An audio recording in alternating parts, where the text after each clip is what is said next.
To me, staying in shape has become almost second nature. But it hasn't always been that easy. I've always had a big appetite and my mind is never that far away from my next meal. My secret advantage though was becoming a registered dietitian and learning how to enjoy my food while still maintaining the physique I want. So in this video, I'm going to walk you through my daily habits that make staying in shape feel a lot easier long term.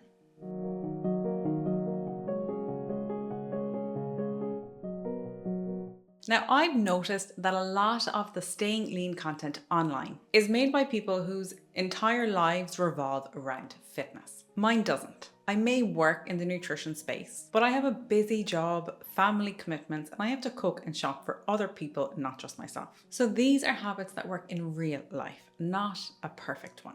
If I had to pick one habit that makes everything else easier, it would be sleep. When I don't sleep well, everything suffers. My energy is low, my motivation to move drops, and for some reason I crave the most calorie-dense foods imaginable. But there's actually a good solid reason for that. Poor sleep elevates your hunger hormones, and it suppresses your fullness signals. So you are hungrier, you're not just imagining it. Your brain is pushing harder for higher calorie foods. And the flip side is that when I'm eating well feels almost effortless. I'm not fighting cravings all day, I have energy to move, and I actually feel like making a homemade dinner. So before anyone asks me about supplements, meal plans, or training programs, I always ask my clients about their sleep first. Practically, I try to go to bed around the same time every single night. I keep my room cool and dark, I use earplugs and an eye mask, and I try to protect 7 to 8 hours as much as I can, especially when I'm traveling. But it's always one of the first things that I come back to when I feel like things are starting to slip.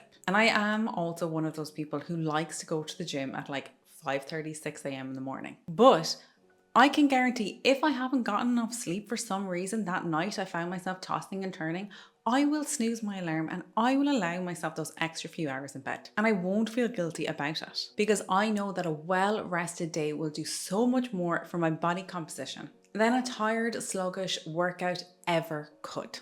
Now, the next thing I do is I have a set of default meals that I eat all the time.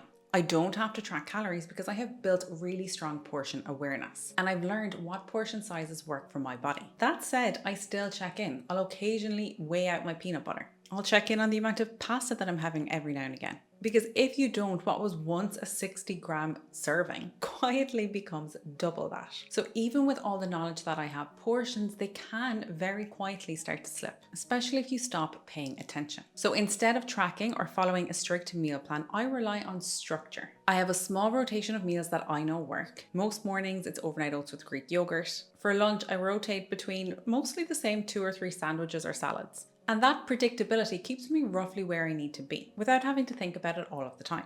If you need recipe ideas or inspiration, I'd recommend following me over on Instagram because I'm always sharing simple meal ideas that I eat regularly over there. And because my job involves creating and testing a lot of recipes, even if it is all healthy food, too many healthy treats can still add up. So having a baseline of staple meals, this helps keep everything anchored even when some weeks are chaotic. And practically at the start of every week, I plan out 3 dinners. Not every meal, just 3. And that's enough to make sure that I have food in and I'm not making decisions when I'm already starving. And I have something to fall back on. Breakfasts and lunches then are usually already covered with my go-tos. And I always keep a few simple ingredients in the cupboards that I know I can use to throw together a decent meal when things do go off plan. Because in life, that's what happens. Now, the next big thing for me is daily movement. I do try to go to the gym and do resistance training 3 times a week. And that's a goal I set for most of my clients too. But sometimes during busy periods of life, that routine gets thrown off. But that is not an excuse for no movement. So I always make a real effort to prioritize movement in other ways. Walking in particular, and not for the calorie burn, but for the mental health benefits, the fresh air, the energy boost. It all has knock-on benefits that make healthy eating easier too. If I'm meeting a friend for a coffee, I'll suggest a walking meetup rather than just sitting in the cafe. On work from home days, I'll put my walking pad under my desk because your activity that isn't formal exercise, this accounts for way more of your total daily calorie burn. So keeping that high does make a real difference. And one thing I found which makes this so much easier and brings me to the sponsor of today's video, LilySIlk, is wearing clothes that actually make you want to move. I've been wearing pieces from the LilySIlk Silk Contour range, and they've genuinely become one of my go-to clothing options for this reason. So it's not activewear in the traditional sense. It's everyday elevated wear that you can actually comfortably move in.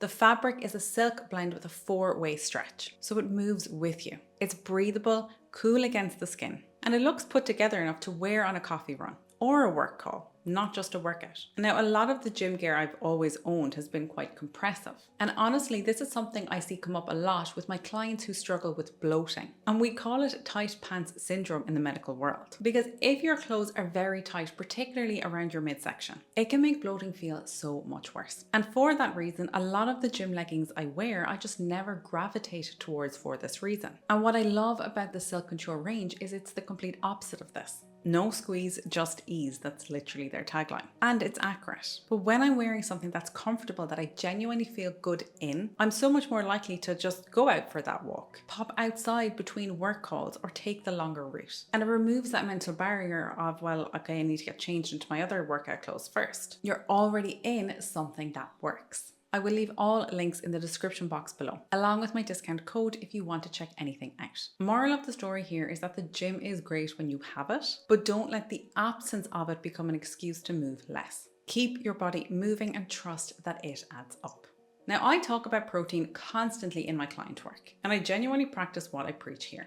I don't hit a daily specific gram target. I don't track it. What I do is I make sure that every single meal that I eat has a meaningful protein source in it. And that simple habit does most of the heavy lifting when it comes to managing hunger, reducing cravings, and maintaining your muscle mass. Protein is the most filling macronutrient. It digests slowly and it keeps your blood sugar levels stable. And it signals to your brain that you're actually satisfied, not just full for 20 minutes. When I have a high protein meal, I'm just not thinking about food again for hours. And when I don't, I'm rooting around for snacks again by 3 p.m. So for me, aiming for around 25 to 30 grams of protein per meal is a practical way of thinking about it. And that might look like something like eggs or Greek yogurt with my breakfast, chicken or fish at lunch, and then a meat or a legume-based dinner. It does not have to be complicated, but it does have to be intentional. Now, if you're not sure what this looks like in terms of protein content practically, I have a completely free protein guide, which I will leave linked in the description box down below. Now, this one is closely linked to protein, but it does go broader than this. The single biggest thing that makes staying lean feel easy versus hard is how hungry you are on a day-to-day basis. If you're constantly fighting hunger or relying on willpower, well, willpower, it runs out. But if you're genuinely satisfied by what you're eating, the whole thing becomes so much more manageable. So high satiety foods are foods that fill you up relative to their calorie content.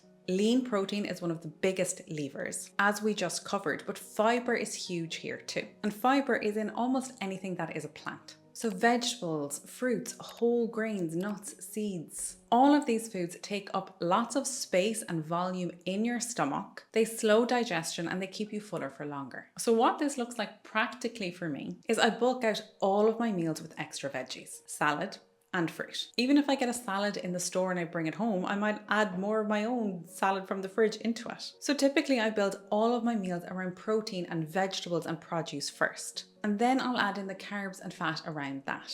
And it's not because carbs are bad, but because starting with the high satiety elements means I end up naturally eating in a way that keeps hunger in check without having to think too hard about portions. I also really try to tune into my actual hunger signals. I eat when I'm hungry but not ravenous, and I stop when I'm full but not uncomfortably stuffed. And lastly, the biggest thing that derails people's progress isn't a bad meal, a bad week, or even a bad month.